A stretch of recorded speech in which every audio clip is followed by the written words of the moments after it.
Do not let the human reach the seventh step. Chancellor Marcus Vane's voice cut through the throne hall before the final echo of the ceremonial bells had faded.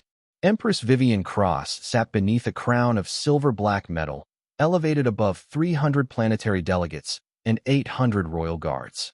The hall stretched nearly 400 feet from the sealed entrance to the base of her throne, its polished stone floor reflecting banners from worlds that had sworn obedience to Kalaran rule. Vivian had been preparing to pass judgment on a colony accused of rebellion when the main doors opened without authorization. A single man entered. He wore a charcoal travel coat without rank, armor, or ceremonial markings. His short ash-brown hair carried dust from the outer transit docks. His hands were empty except for a small metal case, no larger than a book, held against his side. Every guard raised a weapon. None received permission to advance. The human kept walking. His gray eyes remained on Vivian, not the soldiers surrounding him. 1 step. 2. The sound of his boots traveled cleanly through the chamber. Vivian felt the crown tighten against her temples. Silver lines beneath her deep teal-blue skin brightened with sudden heat. Stop him, Vane ordered. The guards shifted, but their targeting lights remained white. No system recognized the command. The human reached the first stair. There were 7 steps between the floor and the throne. Each had been carved from stone taken from a conquered moon. Vivian had climbed them during her coronation 12 years earlier, while millions watched across the empire. She had never seen anyone approach them without bowing. State your name, she said. Her voice remained steady, though her fingers pressed hard against the arms of the throne. Ethan Cole. He placed 1 foot on the 2nd step. State your purpose. To inspect a sovereign claim. Murmurs moved through the delegates. Vane stepped closer to the throne. For the first time in Vivian's memory, his face had lost its practiced calm. Majesty, he is using forged authority. Order the hall sealed. Vivian gave the command. The door stayed open. Ethan reached the 4th step. The crown's weight increased.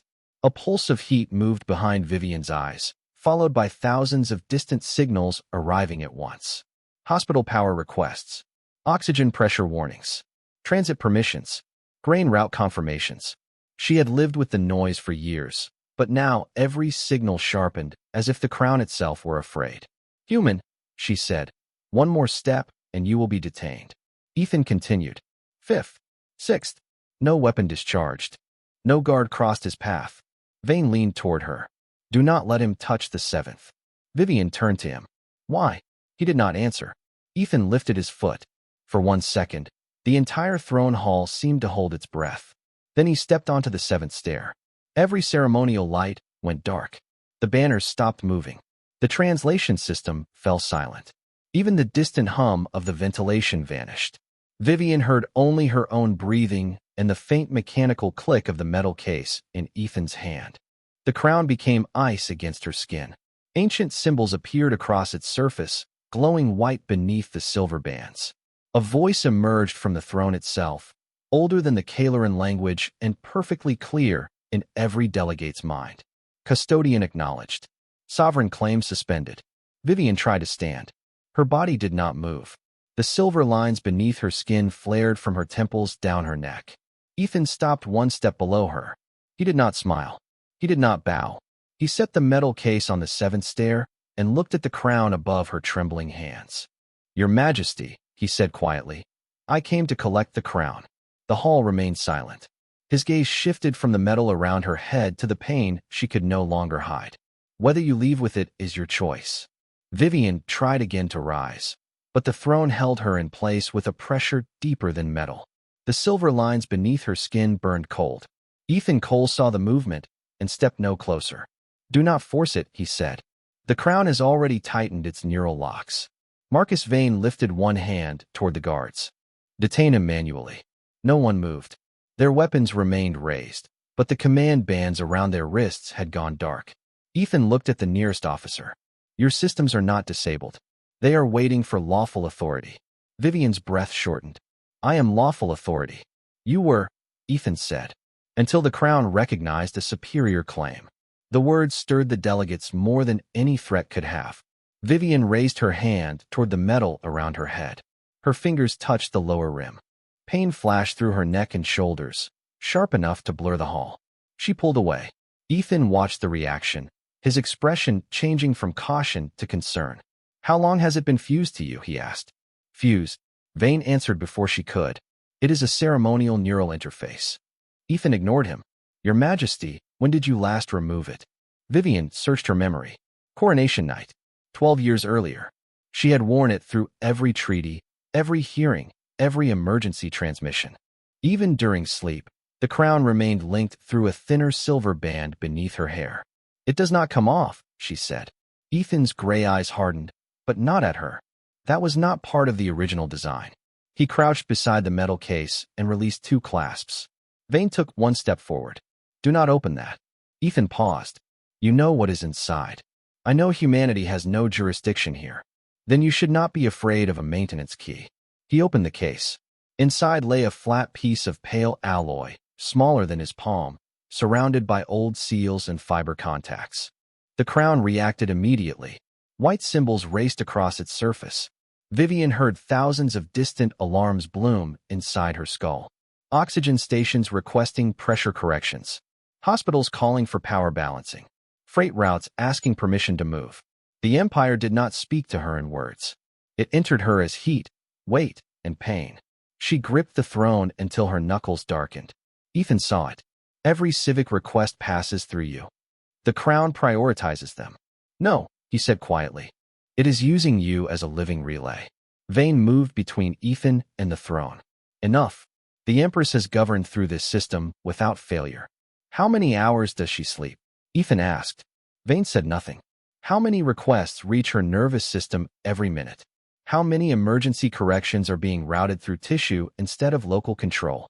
Vivian looked at the Chancellor. "Answer him." Vane's jaw tightened. "The burden is the price of sovereignty." Ethan stood. "That sentence has protected cruel systems for a very long time."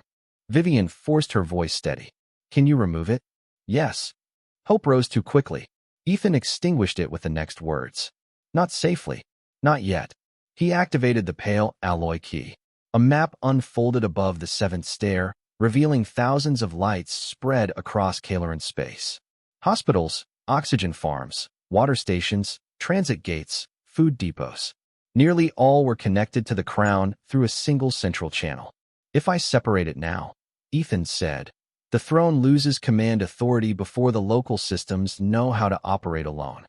"What happens then?" Vivian asked. "Hospitals switch to emergency reserves. Some oxygen stations freeze until manual control is restored. Freight routes stop. Not forever, but long enough to cost people what they cannot replace." Vane turned toward the delegates. "You hear him. The human came to collapse the Empire." Ethan looked at Vivian, not the room. "If collapse were my purpose, I would have taken the final step." She glanced above him. 1 stair remained between Ethan and the throne. "What happens if you do?" "The crown releases custodial access." "And me?" His silence answered before his words did. "I do not know what the integration has done to you." The hall felt colder. Vivian stared at the object she had believed was the symbol of her authority. Beneath its inner edge, thin silver threads disappeared into her skin. Not resting there. Growing there. "Why did no physician tell me?" she whispered. Ethan looked toward Vane. "Because a prisoner who knows the door exists eventually asks for the key." The pale alloy key unfolded above the 7th stair like a sheet of captured moonlight. Lines of ancient script spread through the air, then translated into modern Kalaran symbols 1 layer at a time. Vivian Cross felt the crown tighten again as if it recognized the record before she did. Ethan Cole touched 2 fingers to the alloy. A seal appeared. Not human. Kalaran. Older than the Empire itself. Marcus Vane stepped forward. "That archive is counterfeit." Ethan did not look at him. "Then you will have no objection to public verification." The throne hall walls awakened. Every planetary delegate received the same document at the same moment. 300 years earlier, during the atmospheric collapse that had nearly erased Kalaran civilization, human engineers had provided a planetary coordination network capable of balancing oxygen, water, food transport, and medical power across dozens of failing worlds. The crown had not been created as a symbol of rule. It had been designed as a temporary emergency interface. "No," Vivian whispered. The silver lines along her neck pulsed with the rhythm of distant life support stations. Ethan expanded the final clause. The Meridian Compact, he said. The device remains under Kaleran stewardship only while it protects local autonomy. If it is used to deny independent control of civilian systems, custodial authority returns to humanity. Vane turned toward the delegates. A forgotten treaty cannot override imperial law. Imperial law exists because this device kept your founders alive long enough to write it. Ethan replied. Vivian stared at the signatures. The first Kaleran leaders had agreed that no hospital, oxygen station, food depot, or water network would ever depend permanently on one ruler's command. Yet every glowing line above the stair showed exactly that dependence. Why was this removed from the archives? She asked. Vane's answer came too quickly. Because the compact became irrelevant once the Empire stabilized.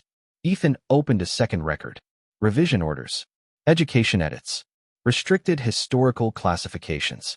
All approved through the Chancellor's office over generations. It did not become irrelevant, Ethan said. It became inconvenient. Vivian looked at the planetary delegates. Some were reading with shock, others with recognition. A representative from the outer mining systems raised her voice. Our oxygen controls have required royal approval for 60 years. Another delegate added, medical transport routes are suspended whenever local councils refuse imperial taxation. Vane lifted his hand. Silence. The hall did not obey. Ethan remained one step below the throne, surrounded by guards who no longer knew whose command was lawful. He carried no weapon. He needed none. The document had changed the room more completely than force could have. Vivian forced herself to breathe through the pressure behind her eyes. Why now, she asked. Why did humanity wait 3 centuries? Ethan looked at the crown. We did not know the network had been centralized this far. That is difficult to believe. The throne stopped sending external audit signals 82 years ago. Your government reported that local systems had achieved full independence. Vivian turned toward Vane. Did we? His silence lasted one breath too long. Ethan opened the case further. Beneath the alloy key lay decades of missing audit records, each replaced by a false confirmation. Someone kept telling Earth the crown was no longer essential, he said, while making every world more dependent on it. Vivian felt something inside her shift. Not trust. Not yet. But the shape of the fear changed. Ethan had not entered to conquer Kaleran. He had entered because Kaleran had violated a promise made when it was still too weak to survive alone. If humanity owns the device, she said, then take it. Ethan's expression did not change. Ownership is not the issue. You came to collect it. Yes. Then why are you still standing there? He looked past her toward the throne's hidden conduits. Because the original compact includes one more condition. A final line appeared. Custodial recovery must preserve civilian life and allow the current interface bearer a voluntary separation whenever possible. Vivian read it twice. Interface bearer, she said. That means me. Yes. So you cannot simply remove it. Not without becoming the kind of power the compact was written to prevent. Vane's composure cracked. Majesty, he is delaying because he cannot act.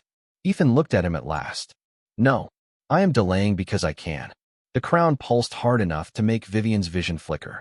Across the hall, the 7th stair illuminated beneath Ethan's boots. The system offered him full custodial access.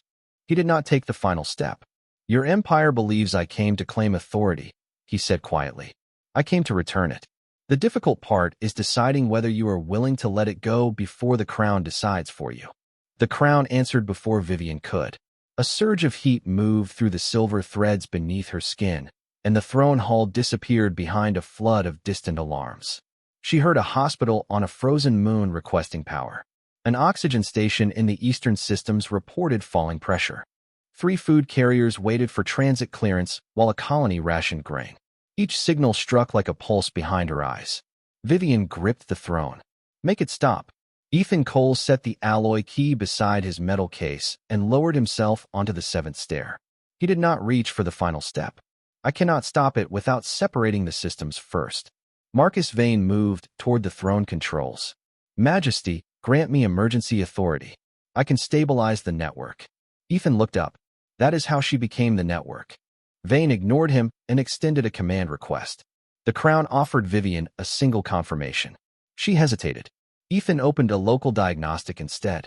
Hospital first, he said.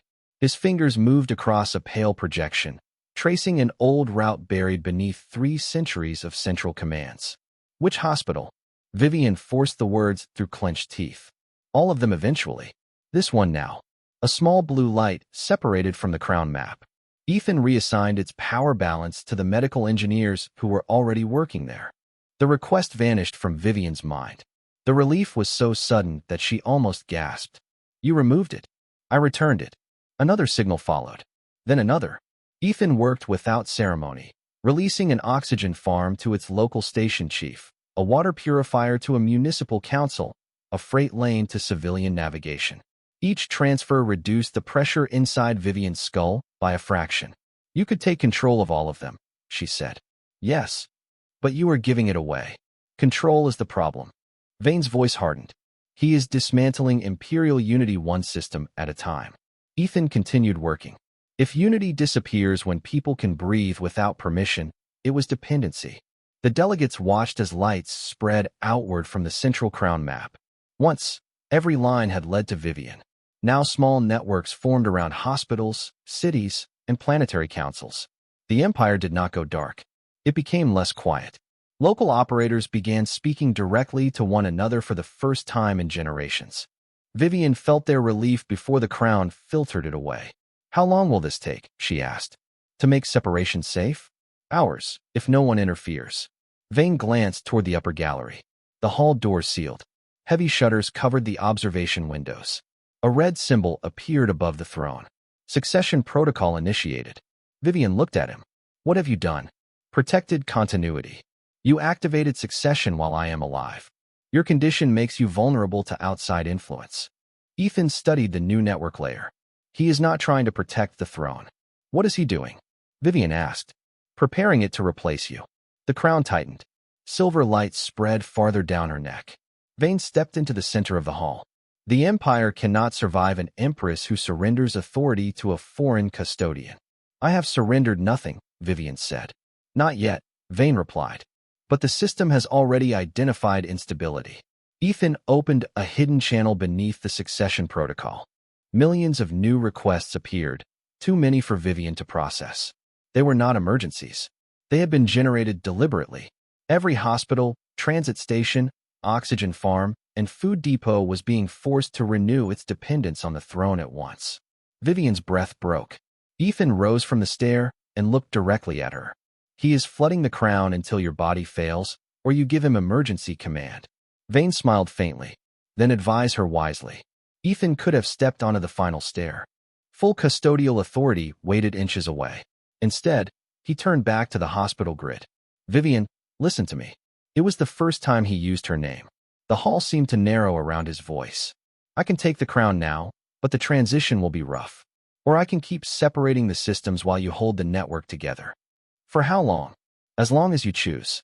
Her hands trembled against the throne. And if I cannot? Ethan looked at the thousands of civilian lights still passing through her body. Then I will carry what I can before I take anything from you. The flood of false emergencies continued for 11 minutes before Ethan found the first altered command. It was buried beneath a medical request from a colony called Vera, where a respiratory outbreak had filled every clinic. Vivian remembered the order. She had approved emergency supplies and suspended transport fees. The record in front of her said something else. Imperial support authorized only after local administrators accepted permanent military supervision. I never added that condition, she said. Ethan isolated the command path. A thin red line appeared between her neural signature and the final order. No, he replied. Someone added it after your approval. Marcus Vane remained beneath the sealed gallery, his face unreadable. Administrative language is often required to ensure compliance. Vivian looked at him. Compliance with medicine? Ethan opened another record. 6 months earlier, she had ordered grain released to a drought-stricken world. The final command had reduced the shipment and required the colony to surrender control of its water network. Another followed. She had approved lower transit taxes for outer systems. The implemented order lowered them only for worlds that increased royal production quotas. One after another, her decisions appeared in 2 forms. What she intended. What the Empire received. How many? Vivian asked. Ethan's hand slowed. I do not know yet. Estimate. Thousands. The crown pulsed against her skin as if resisting the answer. Vivian closed her eyes. She remembered every report that claimed her reforms had failed. Every advisor who told her the colonies responded to mercy with defiance.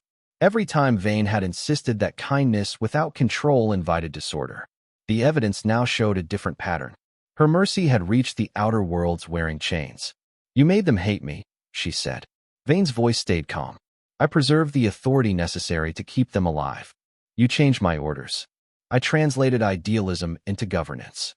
Ethan looked up from the archive. "You turned relief into leverage." Vane dismissed him with a glance. "Human philosophy is easy when human worlds do not depend on this throne." Ethan selected a command from 3 years earlier. Vivian had ordered the release of political prisoners after an uprising ended peacefully.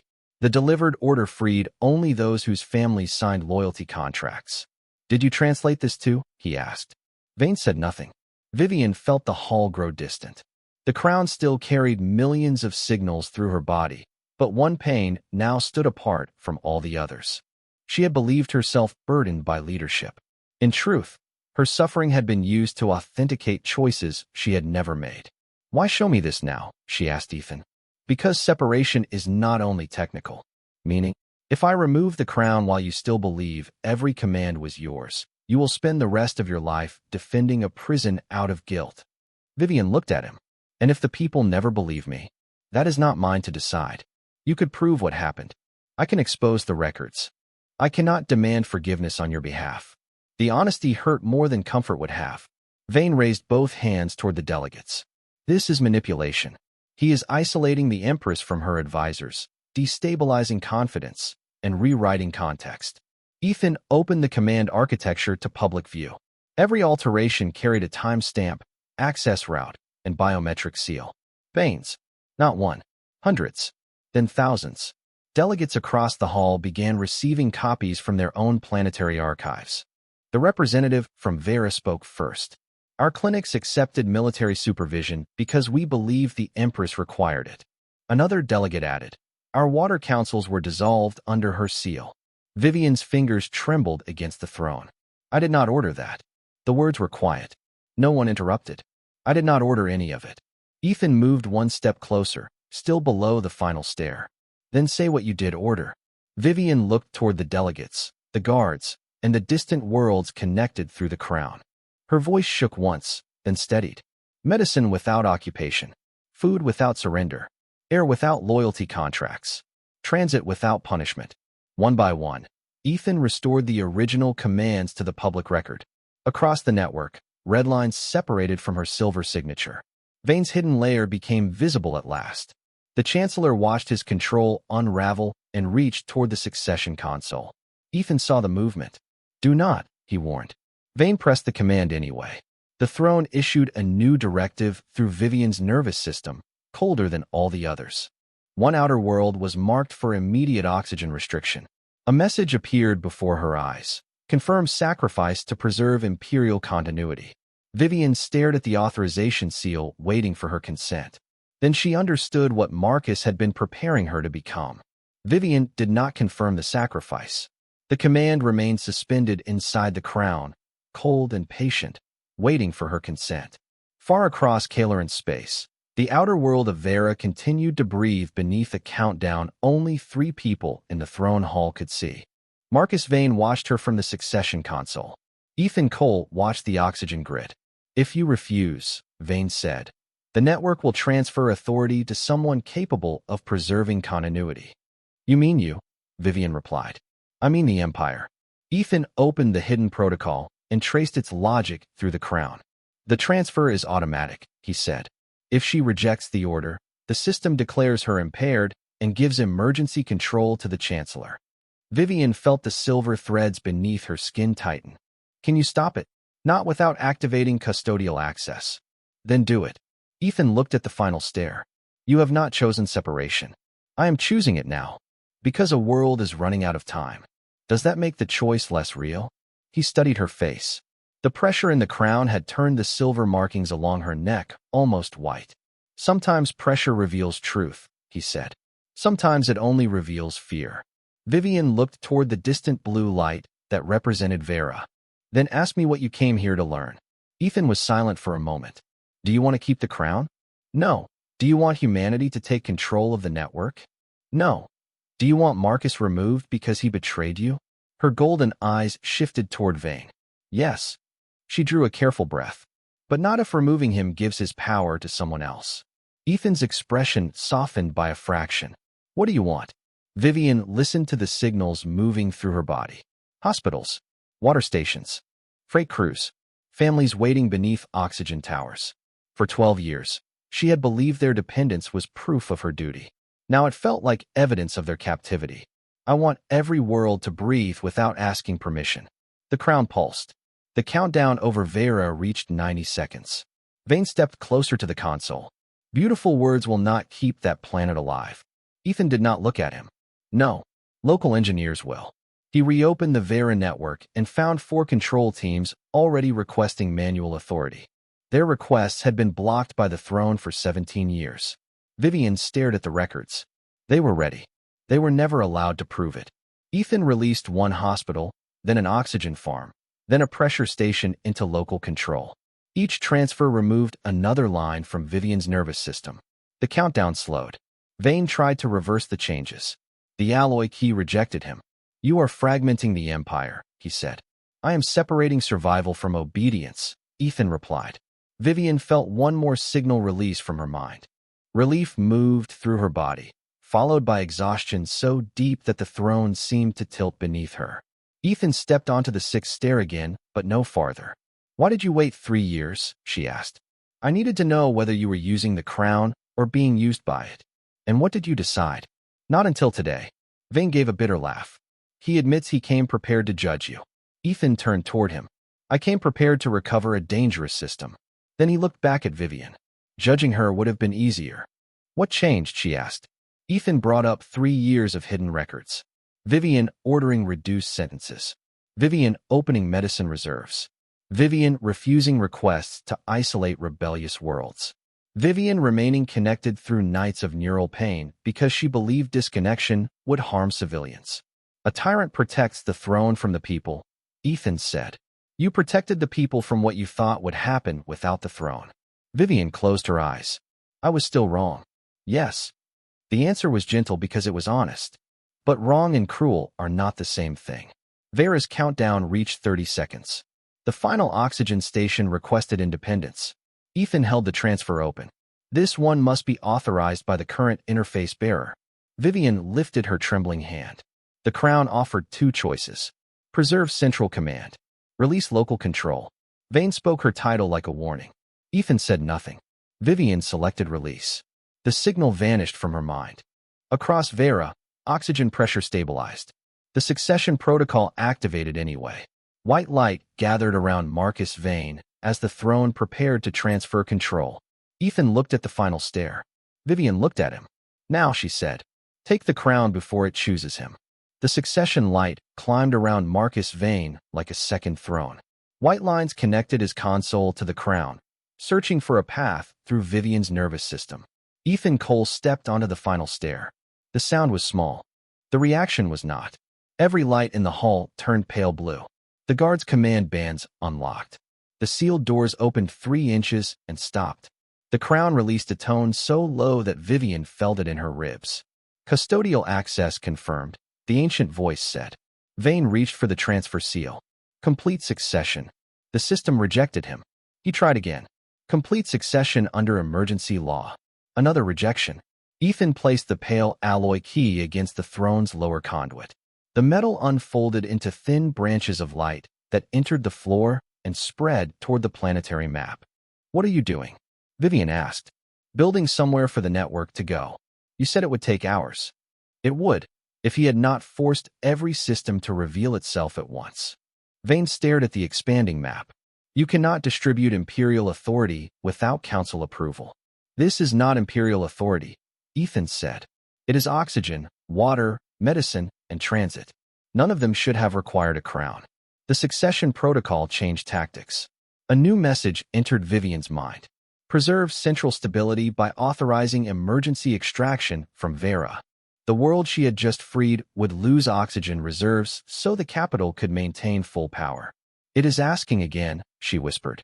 Ethan looked at the command reflected in her golden eyes. Do not answer yet. People are waiting. That is why it wants you afraid. The crown tightened until the silver markings along her temples burned white. Vane's voice softened. Majesty, authorize the transfer. Vera will survive temporary restriction. The capital holds 12 billion lives. Ethan opened the energy ledger. The capital has 6 weeks of reserve power. Vivian looked at Vane. You lied. I prioritized continuity. You manufactured a choice between people who were never competing. That is governance. Vivian felt something inside her become still. For 12 years, she had accepted pain as proof of responsibility. Now she understood that pain had only made manipulation easier to hide. She raised one trembling hand. The crown offered the command again. Restrict Vera. Preserve central authority. Transfer succession if refused. Ethan stood within reach of the throne, but he did not touch her. If I reject it, she said, the crown will try to choose him. Yes. If you remove it too soon, the network may fail. Yes. And you still believe this must be my decision. Especially now. Vane stepped forward. Enough. She is impaired. He ordered the guards to remove Ethan. No one moved. The nearest officer lowered her weapon and disconnected her command band. Others followed, not in rebellion, but in refusal. The sound of metal clasps opening traveled across the hall. Vivian looked at the delegates. One by one, planetary representatives opened local control requests. Hospital directors, oxygen engineers, transit coordinators, food councils. Thousands of people were ready to carry what the crown had forced through one body. They will make mistakes, Vivian said. Yes, Ethan replied. So did the throne. They may disagree. That is what choice sounds like. The command timer reached 10 seconds. Vivian selected refusal. The crown sent a shock of cold through every silver thread beneath her skin. Her breath caught, but she remained conscious. I will not take air from one world to protect my chair, she said. The succession protocol surged toward Vane. Ethan pressed the alloy key fully into the conduit. Then release what you still hold. Vivian opened every remaining civilian system to local authorization. The map exploded into thousands of independent lights. Hospitals accepted their own power grids. Oxygen farms took direct control. Freight captains selected routes without royal permission. The Empire did not vanish. It began speaking in many voices. Vane's transfer line weakened. You are ending Kaleran unity, he said. Vivian looked at the worlds, choosing to remain connected even after the command chains disappeared. No, she replied. I'm finding out whether it ever existed. The silver threads beneath the crown began to loosen. One lifted from her temple like a strand of light. Then another. Ethan held the network steady while the throne resisted. Stay with me, he said. Vivian met his eyes. Take it. The crown opened along a hidden seam, and for the first time in 12 years, cool air touched the skin beneath it. The crown did not come away all at once. It released Vivian one silver thread at a time, each strand lifting from her skin with a faint pulse of light before folding into Ethan Cole's alloy key. He kept one hand against the throne conduit and the other beneath the opening metal, steady but careful, as though he were holding something alive that had forgotten how to let go. The first civilian networks had already separated. Hospitals answered their own engineers. Oxygen stations balanced local pressure. Freight routes adjusted without waiting for a royal seal. Yet millions of smaller systems still moved through the crown, searching for a central command that no longer existed. Do not pull, Ethan said. Vivian's fingers tightened around the throne. I am not. Good. Another thread lifted from her temple. Cool air touched the mark beneath it. For 12 years, she had believed the constant pressure was simply the weight of duty. Without it, the silence inside her mind felt larger than the throne hall. Marcus Vane watched the planetary map fracture into independent clusters. This is not liberation, he said. It is disintegration. Ethan released a water network to a coastal council 3 systems away. Then why are they still connected? Across the map, local systems began linking to one another voluntarily. Medical stations shared power forecasts. Oxygen farms exchanged reserve capacity. Transit crews reopened routes based on need instead of royal priority. No line returned to the crown. No world asked Marcus for permission. Vivian watched the new network form without her. They stayed, she whispered. Most of them, Ethan said. Some will leave. You say that as if it does not matter. It matters. It just does not belong to you. The truth should have wounded her. Instead, it loosened something deeper than the silver threads. She had called the Empire united because every world had been forced to answer one voice. Now those same worlds were choosing which connections to keep. Their cooperation was slower, noisier, real. Marcus reached for the succession console again. Emergency authority remains vested in the Chancellery. The system displayed his request publicly across every delegate channel. Local councils received the full record of his altered orders before deciding. Rejections returned from one world, then 20, then hundreds. You cannot govern by vote during a systems crisis, he said. A hospital director answered through the open network. We have been governed by delay for 80 years. A transit coordinator added, our routes are stable. An oxygen engineer from Vera reported full pressure and independent reserves. Marcus's command line dimmed until only his personal console still recognized him. You have conquered them with dependency on human technology, he said. Ethan looked at the alloy key absorbing the final command layers. I am removing the human technology they were forced to depend on. The last major network separated from Vivian's nervous system. The crown opened wider. Her shoulders dropped as thousands of distant signals left her body. For one frightening second, she felt empty. Then she heard the hall itself, the quiet movement of delegates, the soft hum of restored ventilation, her own breath entering and leaving without an empire attached to it. Ethan lifted the crown free. The metal resisted once, tightening around a final hidden thread beneath Vivian's hairline. He paused immediately. There is one more connection. Marcus's face changed. Ethan saw it. What does it control? Vivian asked. He traced the thread into the throne architecture. A concealed succession channel appeared, linking the crown directly to Marcus's console. It had not carried civilian systems. It carried authorization. Every time Vivian had suffered through the network, the crown had strengthened his emergency claim. He was using you to build his inheritance, Ethan said. Marcus stepped back. That interpretation is false. Vivian looked at the years of accumulated authority beneath his seal. Remove it. Ethan pressed the alloy key against the final thread. It dissolved into white light. Marcus's console went dark. The crown came free. Vivian did not fall. Ethan had already shifted the throne's supports beneath her, allowing the seat to lower until her feet touched the floor. He placed the crown inside the metal case. Around the hall, delegates waited for darkness, panic, or collapse. None came. The planetary map remained alive, brighter now with thousands of smaller centers. Marcus stared at it. You have taken the Empire. Ethan closed the case. No. Vivian rose slowly without metal pulling her back. The faint silver marks along her temples remained, but they no longer burned. Ethan looked at the worlds, choosing their own connections. A conquest takes choices away. I returned them. One by one, the delegates remained in their seats. Not because a crown commanded them, because they had chosen not to leave. 4 months later, the throne hall no longer had a throne. The 7 black steps remained, but the elevated seat had been removed and replaced by a circular table wide enough for representatives from every Kaleran system.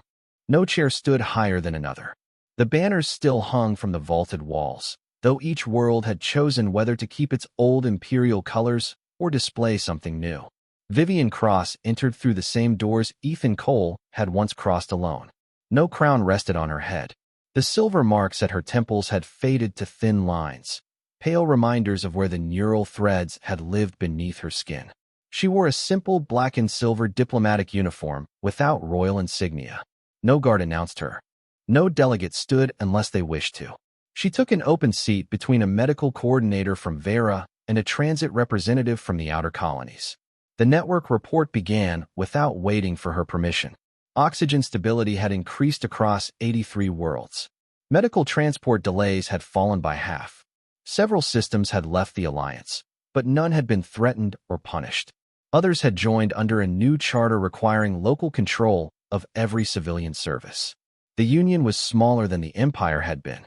It was also the first version no one had been forced to remain inside. Marcus Vane faced a public tribunal under the same legal protections he had once denied to colonial councils. His command records were preserved. His defense was heard.